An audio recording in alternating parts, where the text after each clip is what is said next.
Rakyat Justitia Ruang Klaim, hendaklah keadilan ditegakkan walau langit tak runtuh. Assalamualaikum warahmatullahi wabarakatuh. Shalom Swastiastu, Namo Buddhaya, dan salam kebajikan. Dewan juri yang terhormat serta insan juris berbahagia kami dari tim Teguh Umar, kami menyatakan dengan tegas, lugas, dan jelas bahwa kami di posisi kontra atau menolak adanya mosi perdebatan ini. Saya, Geria Rahimah Karnisa, selaku pembicara pertama akan memberikan landasan definisi dan memaparkan argumentasi dalam ranah fisiologi, serta memberikan poin-poin argumentasi dan juga mekanisme solusi.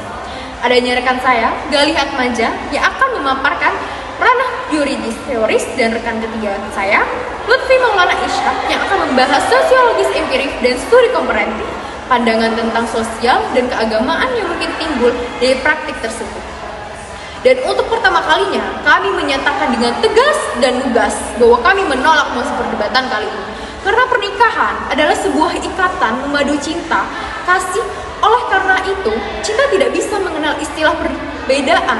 Oleh karena itu, pernikahan beda agama adalah sebuah pernikahan yang menyatukan cinta yang sama. Dewan juri yang kami hormati, sebagai negara hukum, haruslah mampu mengoordinir hak-hak yang dimiliki setiap warga negara, termasuk hak pernikahan beda agama. Ada beberapa kasus di mana pengadilan di Indonesia memberikan izin bagi pernikahan beda agama melalui penetapan pengadilan negeri berdasarkan pasal 35 ayat Undang-Undang Nomor 23 Tahun 2006 tentang administrasi kependudukan. Dewan juri yang kami hormati, ada beberapa poin mosi dalam perdebatan ini. Yang pertama adalah hak asasi individu. Pernikahan seharusnya menjadi pilihan pribadi, bukan berdasarkan dikendalikan oleh aturan agama dan negara, karena sesungguhnya perkawinan suatu kebutuhan yang sangat mendasari bagi manusia. Dan yang kedua, keragaman dan toleransi. Masyarakat yang beragama secara agama memerlukan struktur pernikahan yang inklusif. Dan yang ketiga, kesejahteraan sosial. Pernikahan agama yang kaku dapat menimbulkan ketidakadilan bagi pasangan yang berbeda agama. Konstitusi hak asasi manusia terdapat dalam Undang-Undang Dasar 1945 yang menjamin kebebasan beragama dan hak-hak untuk menikah. Pasal 28 ayat 1 menyebutkan bahwa setiap orang bebas memeluk agama, beribadah menurut agamanya. Sementara di pasal 29 ayat 2 menjamin kebebasan warga negara untuk beragama. Setiap orang berhak menentukan pilihan tanpa ada keterpaksaan dan dari kalangan manapun.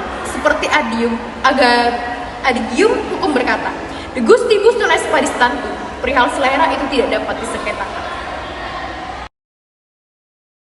Equium et bonum est lex legum, apa yang adil dan baik adalah hukumnya hukum. Dalam konteks perdebatan kali ini, dikeluarnya SEMA nomor 2 tahun 2023 justru memberikan ketidakadilan bagi masyarakat yang mengindahkan perkawinan beda agama.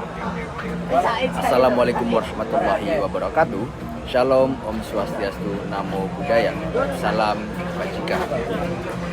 Dewan juri yang arif bagi terbelajar, serta para pemerhati hukum yang budiman. Sampai saat ini, kami menyatakan dengan tegas, lugas, dan jelas bahwa kami tidak menyepakati mosi perdebatan pada kali ini. Dewan juri yang terhormat, berangkat dari pasal 28B ayat 1 Undang-Undang Dasar 1945 yang menyatakan bahwa setiap orang berhak membentuk keluarga dan melanjutkan keturunan melalui perkawinan yang sah.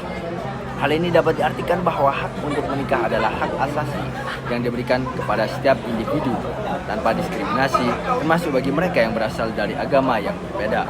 Hal ini sejalan dengan pasal 16 ayat 1 Tuhan memadatkan laki-laki dan perempuan yang sudah dewasa dengan tidak dibatasi kebangsaan, kewarganegaraan atau agama berhak untuk menikah dan membentuk keluarga.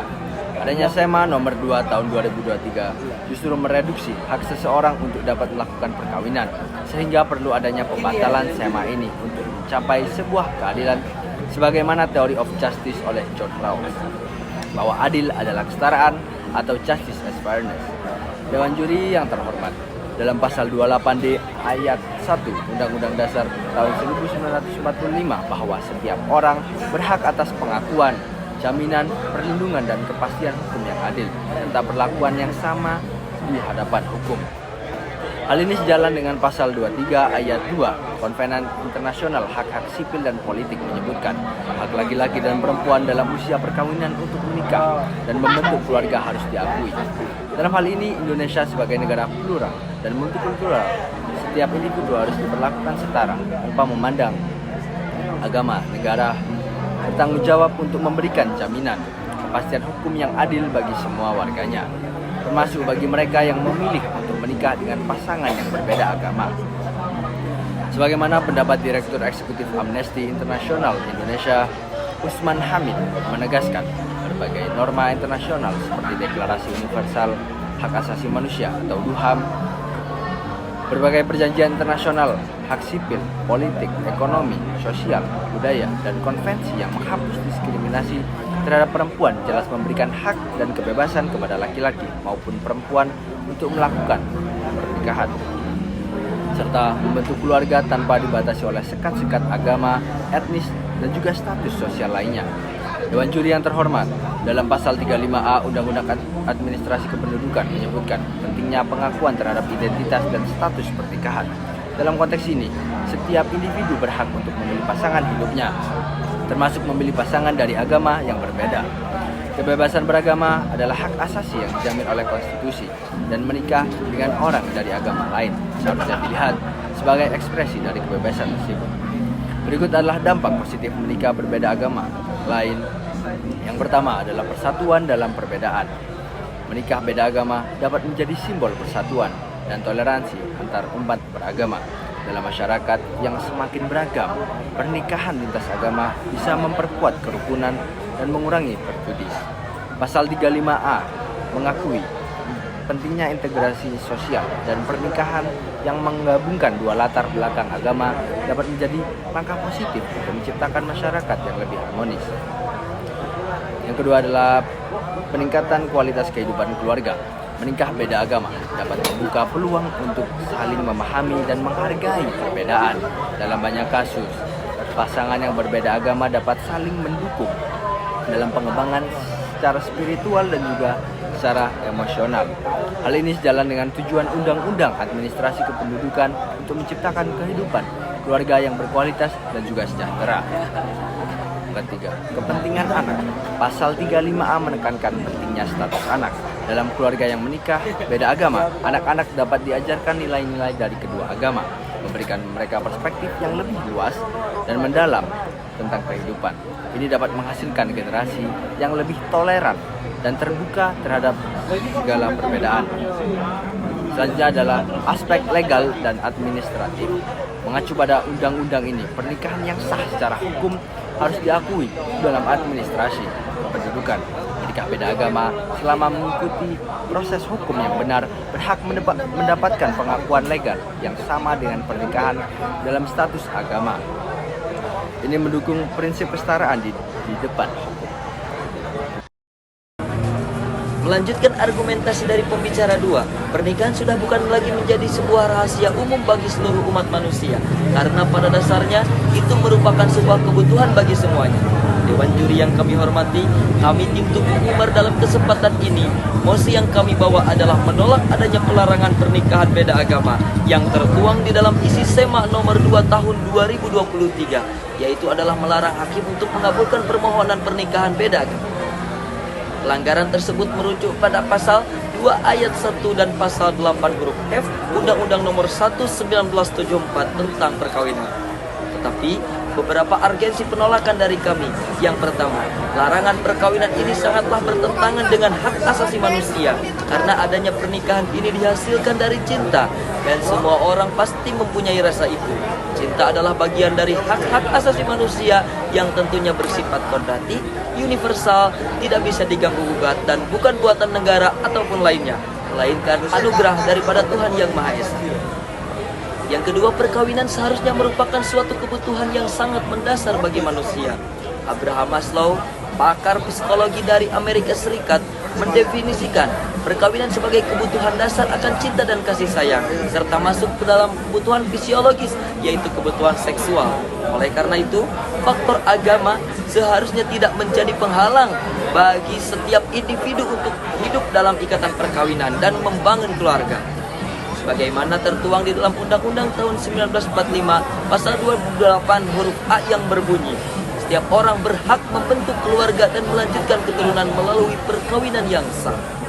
Dewan juri yang kami hormati, bila hukum hidup dengan mengikuti perkembangan zaman, maka seharusnya sudah dilakukan revisi terhadap undang-undang perkawinan demi menghilangkan berbagai upaya penyelundupan hukum.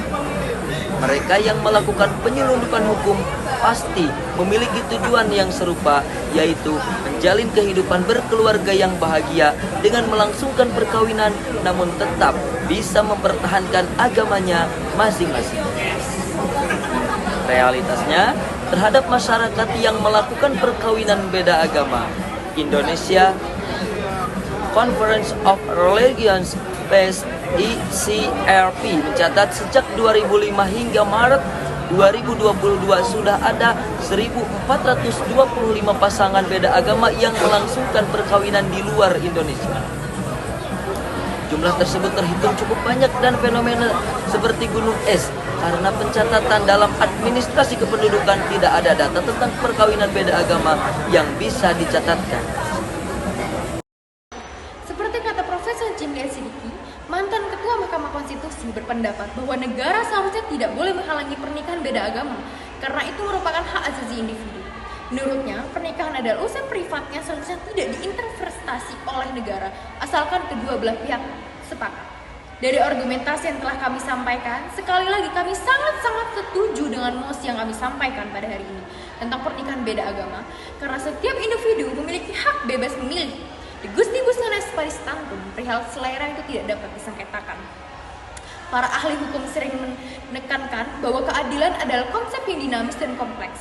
Presentif tentang keadilan tergantung pada latar belakang fisiologis, sosial, dan politik.